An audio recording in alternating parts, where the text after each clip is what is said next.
Professor Azzan Yadin-Israel earned his BA from the Hebrew University and his PhD from the University of California, Berkeley, and is a professor of Jewish Studies and Classics at Rutgers University. He has published dozens of articles in several books, including Scripture as Logos, Rabbi Ishmael and the Origins of Midrash, Scripture and Tradition, Rabbi Akiva and the Triumph of Midrash, and The Grace of God and the Grace of Man, the Theologies of Bruce Springsteen. He is also the author of the Intuitive Vocabulary series that helps English-speaking students more easily learn foreign vocabulary. So far, he has volumes on German, Spanish, and Ancient Greek, and he has more to come. He is also the author of the most recent book, Temptation Transformed, the story of how the forbidden fruit became an apple, which was recently named one of the top 10 books by Medieval Studies. Please join me in welcoming Professor Azzan Yadin-Israel.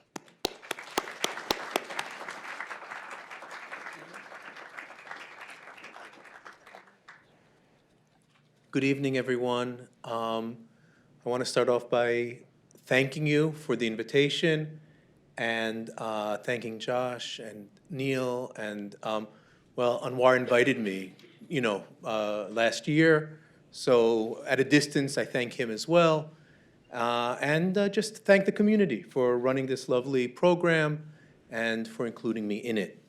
I am going to be speaking on the topic of how the forbidden fruit became an apple. I want to preface that by saying that this is a question that many people don't even consider because of how self-evident it is for us, culturally speaking. This has nothing to do with whether you believe the story of Adam and Eve or anything like that. But just culturally, we associate the forbidden fruit with the apple, and the apple today is a symbol of sin and temptation and forbidden knowledge and things like that. And part of what drew me to this project, and what I hope you will find interesting about it, is that it actually uncovers a question, not only an answer, there's an answer too, but that in a certain sense uncovers a question that is, why would this have even been the case? Why would the apple have gained this prominence, culturally speaking, in its association with the forbidden fruit? All right. There will be time for questions at the end, of course, but if I say anything that's not clear and you need clarification about something specific, feel free to ask. And I want to start with an outline of what I'm going to be presenting to you. Basically, we have a four-part presentation, a very short introduction on the absence of the apple, then a section called the bad apple, which deals with the dominant explanation of how the forbidden fruit became an apple, a survey of the apple, or of the forbidden fruit, I should say, in art history, and finally my explanation of how the forbidden fruit became an apple. All right. So first off, the absence of the apple.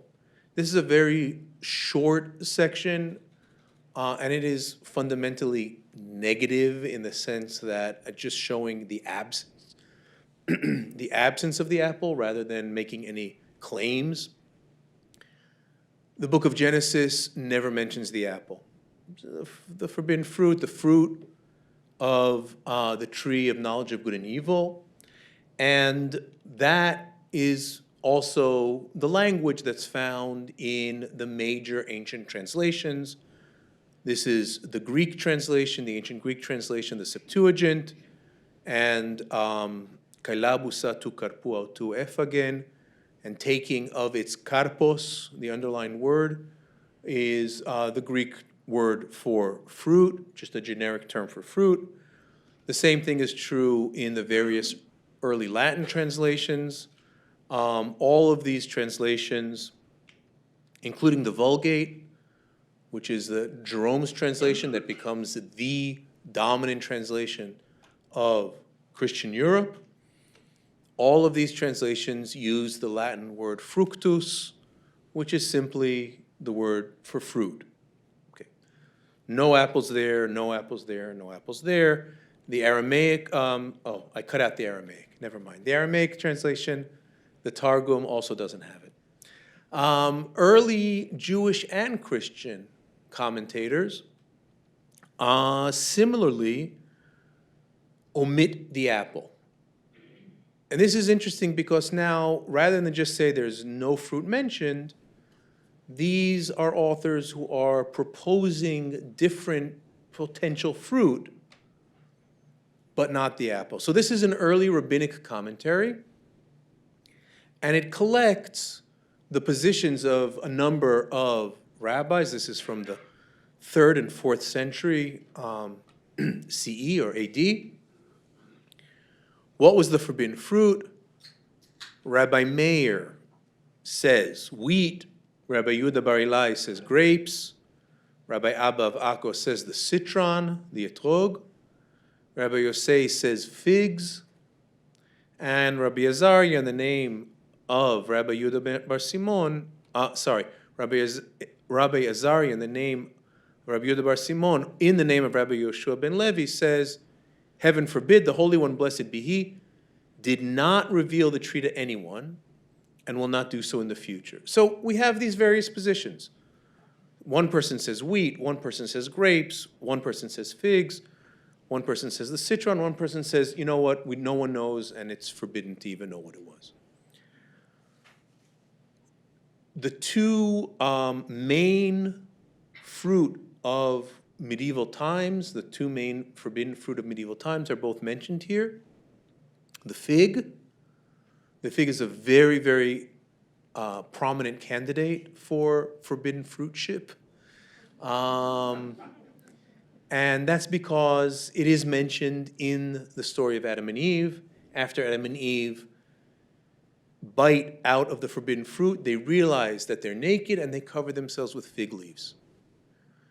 That doesn't mean that the fig was the forbidden fruit, but at least there's some kind of scriptural connection.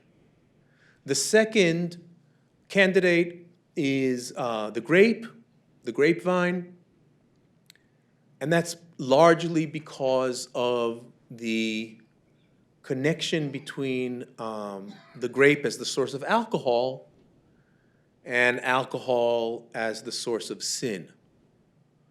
I'm saying this particularly for the undergrads. All right. The same thing is true on the Christian side. Christian commentators, Origen, who was a 3rd century commentator originally from Alexandria in Egypt, has a commentary in which he discusses Genesis 9:20. After the flood, Noah and his family exit the ark, and Noah plants a vineyard. And Origen says, on the verse that says vineyard, such was the fruit of the tree of knowledge of good and evil. In other words, that the fruit was a grape, was a grape, and those are, in fact, the main candidates. Thus far, I've said only what's not the case. No apples, etc. But we know that today the apple is the dominant image, so what happens? I'm not the first to raise the question. Scholars, of course, have recognized this shift, and there is a very prominent explanation, one that I have found going back to 17th century books in the 17th century that talk about this and give this explanation, and it has to do with a quirk of the Latin language, and that is that the same word for apple, the Latin word malum, is also the word for evil, which raises a very kind of appealing and intuitively convincing explanation. Theologically speaking, the fruit of the tree of knowledge brought about a terrible malum, a terrible evil, right? The expulsion from the Garden of Eden, death comes into the world, etc., etc. So if it brings about this terrible malum, this terrible evil, what more naturally would the fruit be than the malum, the apple? Okay. I love this explanation. It just has one minor problem, and that is that there is absolutely zero evidence to support it. I'm a stickler for these things. Zero evidence. What does that mean? First of all, the Latin commentators, where we would expect to find this play on words, do not use the word malum for the forbidden fruit. They use the word fructus, which we saw in the Latin commentaries, fruit. They use another word, kibus, not important for us. By far the most important and common word that refers to the forbidden fruit is the word pomum, which is a Latin word meaning tree fruit. And you can see here, I've just cited a few of these sources, but St. Augustine, Thomas Aquinas, these are kind of the luminaries of late antique and medieval Christianity, and they use the word pomum so much so that you have these phrases in Latin, pomum interdictum, pomum prohibitum, pomum vetitum, all of which mean forbidden fruit.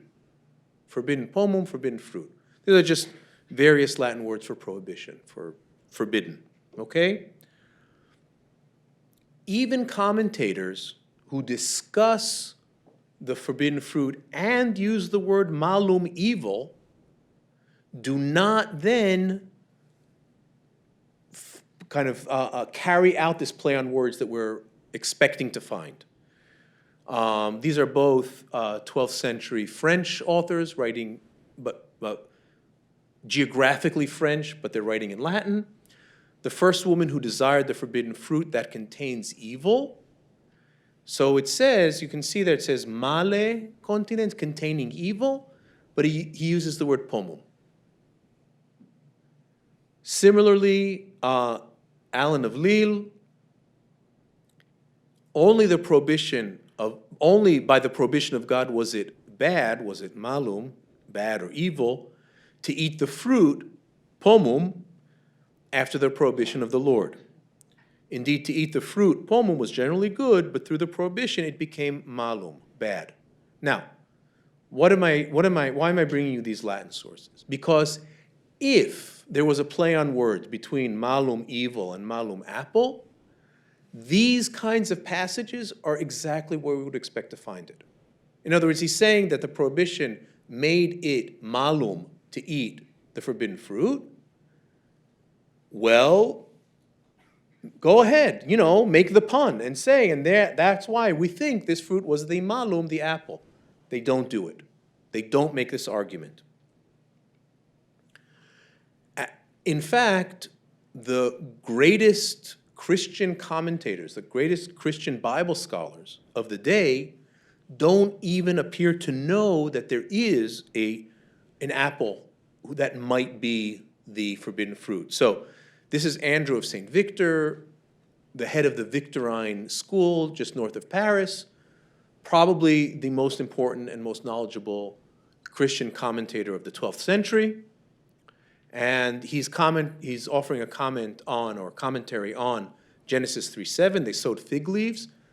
What I referred to earlier, when Adam and Eve eat the forbidden fruit, they realize they're naked, and they make themselves fig leaf garments.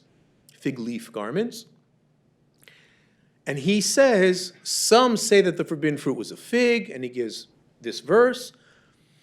And some say a vine, and he gives an explanation of why it's a vine, why it's a grape.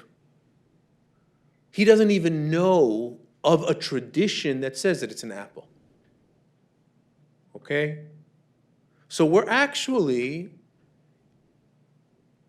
in worse shape than we were when we started this conversation. Because when we started this conversation, it was like, okay, we know this, medieval, whatever, it's a long-standing tradition, the apple is the forbidden fruit. Was it because of this play on words in Latin? Now, it turns out that the play on words in Latin is a dead end, but not only that, no one even seems to know about the apple. The commentators don't say it. Andrew of St. Victor, he doesn't even take a position. He's just saying these are the kind of various views on this, and the apple isn't one of them. So now we're stuck, because not only do we not know why the forbidden fruit became an apple, we don't even know when it became an apple. Okay? How we doing? I hope everyone is stuck with me. Right? Everyone, as long as you see the issue, the problem. All right, so what do? We shift gears. We change our methodology, and instead of looking at texts, we start looking at the iconography. We start looking at the artistic representation of the forbidden fruit. And this is a little plug for my website. All of these, well, let me preface this by saying that when I started this project, I assumed that I would have to look at, I don't know, the 2 or 5 or 10 books that art historians had written on the forbidden fruit, and kind of distill from those some insights about when it becomes an apple in the world of art. To my surprise, the number of books that art historians have written on the forbidden fruit turned out to be 0. Not a single book. So I spent a year collecting images, and I made this database of 550, give or take, images of the forbidden fruit. And once I did that, I was like, I might as well make a website so that people can enjoy it.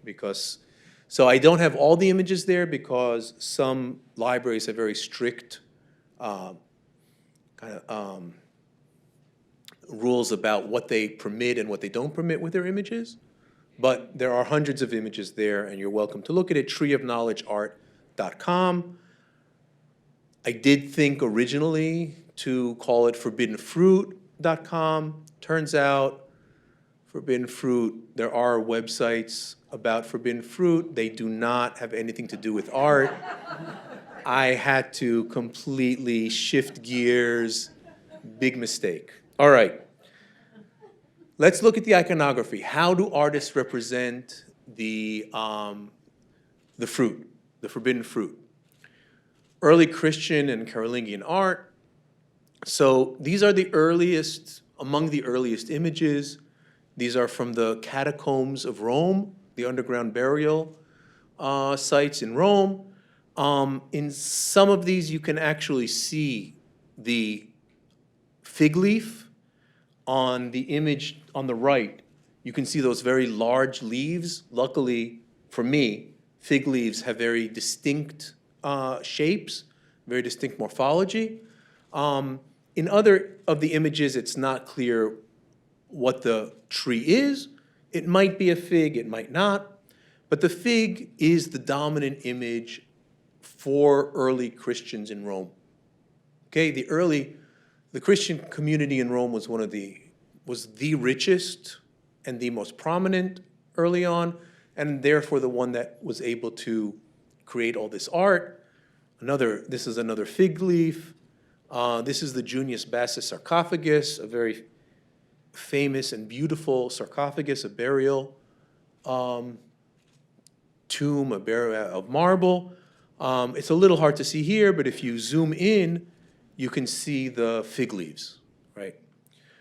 This is not always the case. Other sarcophagi have other fruit. You can see Eve is holding a very large, round fruit, but for our purposes, it doesn't really matter. We're not trying to figure out exactly what every fruit is. It's just no reason to think this is an apple. It's clearly not an apple.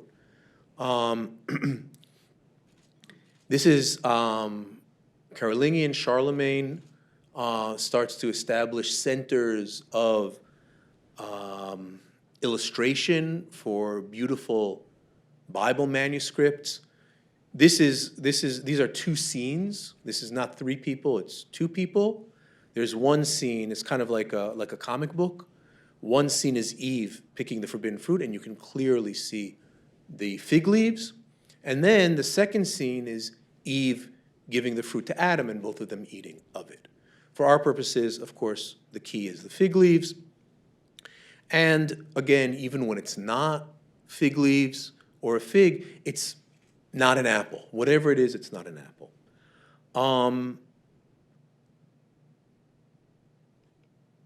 If we start looking at France specifically, we will find early on quite a few figs, but also other types of fruit. And this is a very interesting example because I have two different forbidden fruit from the same place. This is the Basilica of Saint Madeleine, and on one of the columns, one of the capitals of the columns, you see Adam and Eve standing around it's kind of like a tree, but it's really just a grapevine, right? You can see the clusters of grapes. In the same basilica, a pomegranate, right? You can see how clearly and beautifully the artist has rendered that like corona, that little crownlet at the bottom of the pomegranate. This tells us two things: A, that these are possible forbidden fruit, also that nobody really cared. In other words, I don't mean that they didn't care, but it didn't seem to them to be an issue whether you represent it in this way or that way. You could represent it in two ways in the same place. A few other examples, and now, for the first time in the 12th century, we get something that looks like an apple. As far as I know, this is the earliest apple. So I'm very excited about that. Introduction, first apple. Center for Global History. Once it appears, the apple becomes the dominant fruit. And it appears on various media, whether it's stained glass, or statues, or manuscripts. Look at this beautiful image. The bitten apple. You see the white in the middle? Eve has taken a bite and is now handing it to Adam. And it just on and on, we get apple after apple after apple. And this is a very interesting development because up until now, I mean, really for hundreds and hundreds of years, there have been various fruit, as we said, figs, grapes, etc., pomegranates we just saw. And all of a sudden, the apple appears for no known reason. And not only does it become an important fruit, it actually drives the other fruit away. It becomes a monoculture, as it were, of only fruit. I do have one image here that has nothing to do with the talk, but it is so wonderful that I have to share it with you. Here you see, this is the serpent in the back, who's here winged. Eve, behind the tree of knowledge of good and evil, holding a tempting and beautiful mango. Not coincidentally, the late 15th century is exactly when Portuguese traders began importing mangoes from India into Europe. And you can see that this artist was like, I don't care. It's got to be a mango. You know, I love it. You know, mangoes are tempting, and I guess he thought of them as like exotic or what have you. But other than this one mango, it's really the apple. All right. The same dynamic repeats in Germany, in Holland, and in England. I'm only showing you Germany and Holland here, Germany and the Netherlands. And you'll just hopefully trust me that the same thing is true of England. Early on, we have figs and maybe something round and red, maybe an apple. Here, pomegranates. But very quickly, apple, apple, apple. It begins to dominate the apple, just as it did. And in the Northern Renaissance, it is just absolutely the apple. Here's Hieronymus Bosch, Hugo van der Goes. I was just in the Netherlands, and they told me that's how I need to pronounce his name. and two iconic images from Durer, the woodcut where Eve is holding the apple behind her back, and this beautiful image that is now in Madrid, in the Prado, apples throughout. So great, let's turn to Italy. We expect to find the same thing. After all, Germany, the Netherlands, England all underwent this change slightly after France did, but basically the same dynamic. Early on, no surprise, figs, figs, more figs, unclear what that is, figs from St. Mark's Cathedral in Venice, more figs. I'm pointing out that we're now in the 14th century, and we have figs, and this is now the 15th century, figs, and even in the Renaissance, in the early 16th century, it's still figs. All right, this is Raphael's image, and you can see the fig leaves. There's one here that has no identifiable thing, but no identifiable markers, but it's pretty clear that Eve is giving Adam a fig. You see where their hands are meeting? There's a small fig.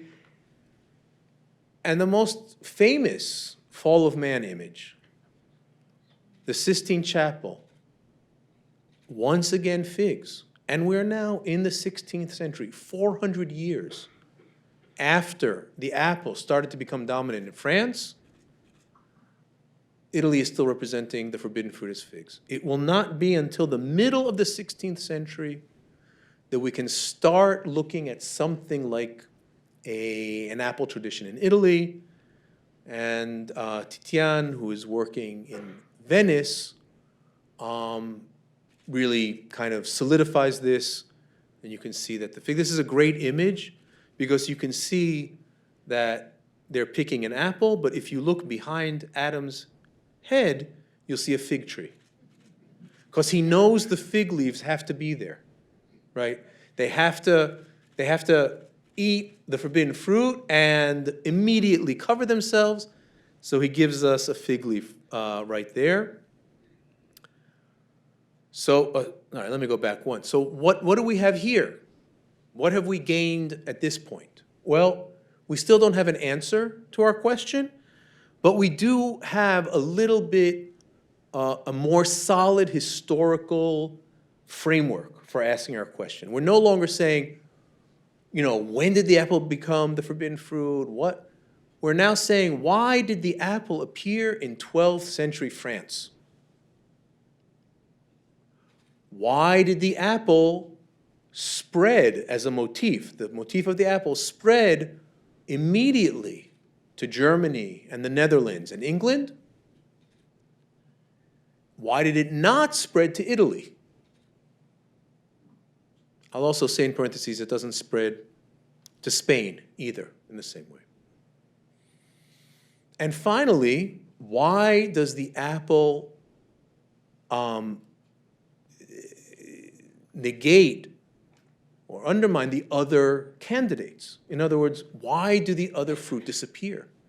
Why does the fig disappear? It's already we saw images of the fig going back to the 4th century. It's been around at this point for nearly 1,000 years. Why does it disappear? Why do the grapes disappear? Why do the pomegranates disappear? And so forth. Okay? So those are our questions. At least we have a framework. What is the answer? The answer, perhaps surprisingly, has to do not with any theological issue, but with linguistic developments in Europe, especially in the vernacular, the spoken languages of Europe. I said early on that pomum in Latin was the most common term for the fruit, for the forbidden fruit. As Latin transforms into Old French, the word pomum is replaced by the Old French word pomme. Just the same, you know, instead of pomum, it's called pomme. And pomme early on does mean fruit, just as pomum meant in Latin. So we have here it's a 12th century Old French kind of history book about biblical history.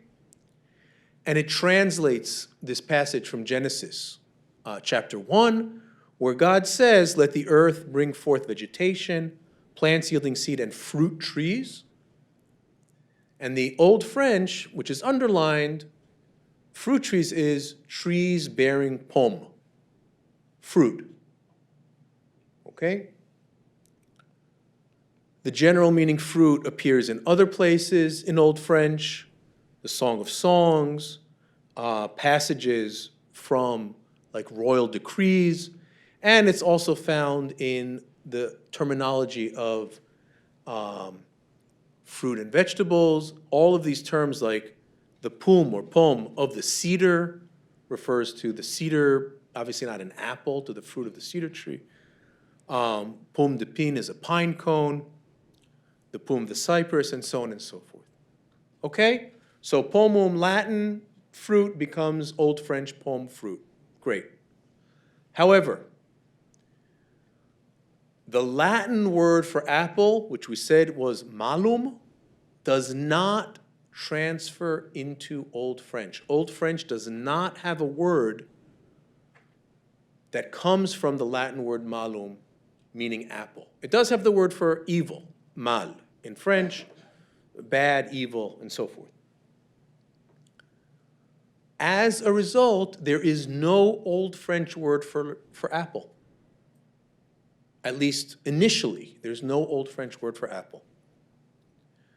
But what happens? This word, pomme, begins to narrow its meaning. Its meaning begins to narrow, and rather than mean fruit, it comes to mean apple, which is the meaning of pomme in modern French. Pomme is apple in modern French. And you can see this in a number of places. I'm just going to, this bottom passage, pomme, pear, kiri, et autres fruillettes, qui le dit fruitière pour verra. Pomme, pear is pears, kiri, that's I think the Old French pronunciation, is cherries. So the pomme, the pears, and the cherries that this and other fruit that the designated fruit vendor will provide. Clearly here, pomme means a type of fruit and not fruit in general. It's part of a list of fruit. It means apple. Okay? How we doing? All right. So far, so good. Why is this important? Why is this shift in Old French meaningful? That pomme used to mean fruit, now it means apple. It's meaningful because pomme is the primary word used to describe the forbidden fruit in Old French literature. This is Evrat's Old French translation of Genesis, the earliest Old French translation of any biblical work, in which he says that Eve mangeait de la pomme. She ate of the pomme. The same is true in these like biblical histories that are very common. Because of eating the pomme, the flavor of the pomme. Even in popular stories, these are the stories of Renard the Fox, who is like this folk tale where we mention that Adam ate the pomme. And most interestingly, this is a language that's used in plays. Plays were used, a lot of the Christian populace, were illiterate in medieval Europe. And so they had plays go from town to town and kind of teach Christian doctrine, primarily the doctrine of the sin and the redemption. So this is the first European play. It's called the Jeu d'Adam, the Adam play. And this play would go around, and you can see in the Anglo-Norman, it says pomme. Eve took a pomme. And so. Now, so what? So what if all these terms use poem? Poem, we know that poem meant fruit originally. Yes, it did.